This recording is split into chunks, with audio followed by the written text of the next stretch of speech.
Imagine this, June 30th, 1908. Deep in the remote Siberian wilderness, the sky splits open. A colossal explosion, 1,000 times more powerful than the Hiroshima bomb, rocks the Earth. It flattens over 80 million trees across an area bigger than London, sending shockwaves that circle the globe twice. The sky glowed so brightly that people in Europe could read newspapers at midnight. So what caused this apocalyptic blast? Here's the mystery. There was no crater. Scientists have debated for over a century. Was it a comet that vaporized before impact? A stony asteroid that shattered in the atmosphere? Or something even more bizarre? The Tunguska event remains one of history's greatest unsolved puzzles. A terrifying reminder of the cosmic forces at play above our heads. What do you think really happened that day? Let me know in the comments below. Thanks for watching, and don't forget to subscribe for more mysteries. On the morning of June 30th, 1908, a remote corner of Siberia experienced an event so powerful it defies easy explanation. A colossal explosion, estimated to be 1,000 times more powerful than the atomic bomb dropped on Hiroshima, flattened over 2,000 square kilometers of forest.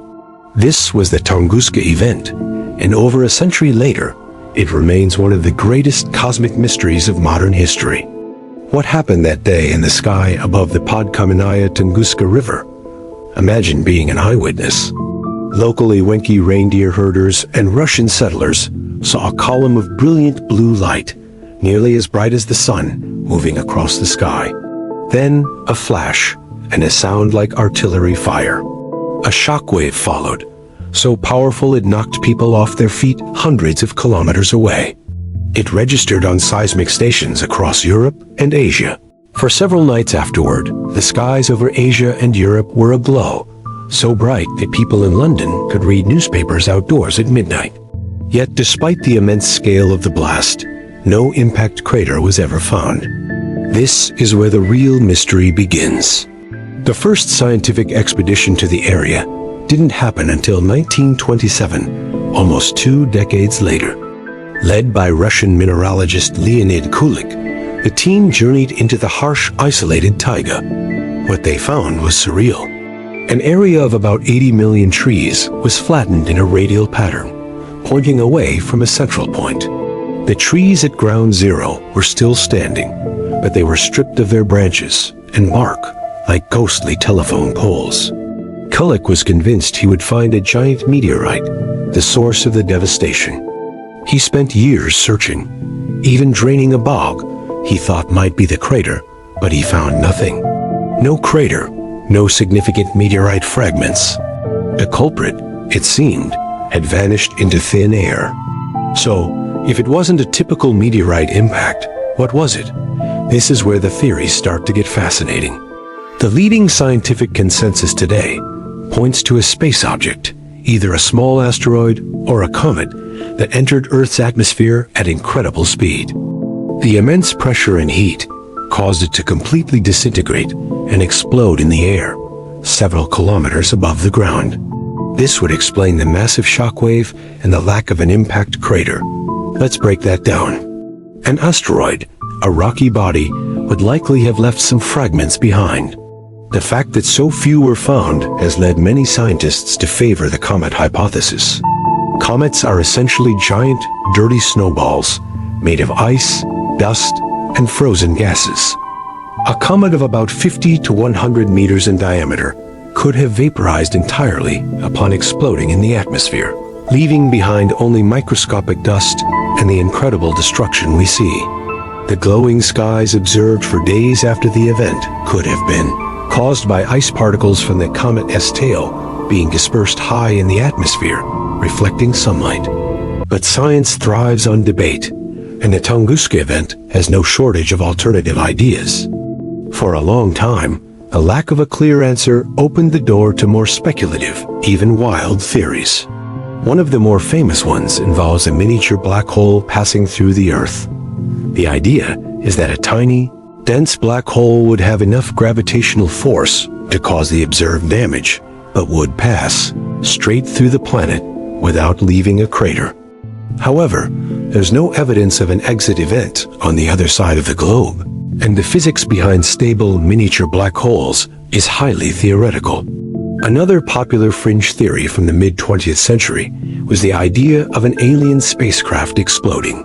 Some suggested an extraterrestrial vessel either crashed or was intentionally detonated to prevent a larger catastrophe. Proponents pointed to the lack of meteorite fragments as evidence that the object was made of advanced, non-terrestrial materials. While it's a captivating story fit for science fiction, there is absolutely no physical evidence to support this claim. It remains purely in the realm of speculation. Then there's the antimatter theory. Proposed by Nobel laureate Willard Libby, this idea suggests that a piece of antimatter, the cosmic opposite of regular matter, collided with our atmosphere. When matter and antimatter meet, they annihilate each other in a burst of pure energy. This would certainly explain the massive explosion and the lack of any leftover physical residue. But like the black hole theory, it's a huge stretch. We haven't observed large chunks of antimatter floating freely in our solar system, so the chances of one hitting Earth are astronomically small. So we return to the most plausible explanation: an airburst from a comet or a stony asteroid. In 2013, a team of researchers analyzed microscopic rock samples from a peat bog in the Tunguska region. They found traces of minerals like lonsdaleite, a form of carbon that is known to form under the extreme pressure and heat of a cosmic impact. These tiny fragments are the closest thing we have to a smoking gun, providing strong evidence that a celestial object was indeed the cause. Further supporting, this is a more recent event. In 2013, the city of Chelyabinsk, Russia, witnessed a similar, though much smaller, phenomenon.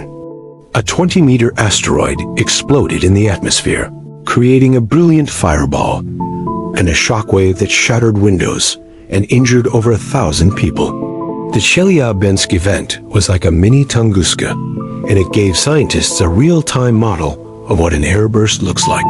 It showed that even a relatively small object can cause significant damage without ever hitting the ground.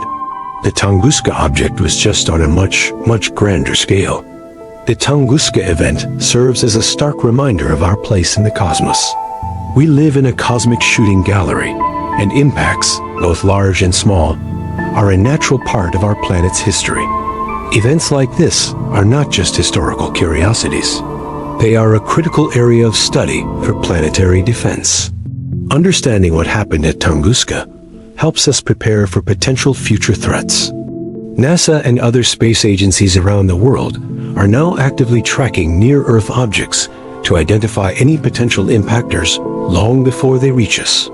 So, while we may never know with 100% certainty whether it was a comet or an asteroid that exploded over Siberia in 1908, the mystery has propelled science forward.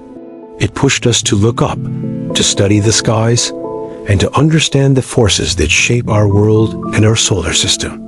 The ghostly silent forest of Tunguska stands as a powerful monument, not to a UFO or a black hole, but to the raw, untamed power of the universe.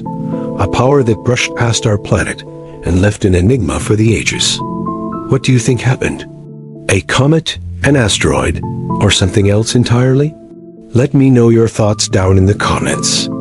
Thanks for watching, and if you enjoyed this journey into one of history's greatest mysteries, don't forget to like this video and subscribe for more deep dives into the unknown. See you next time.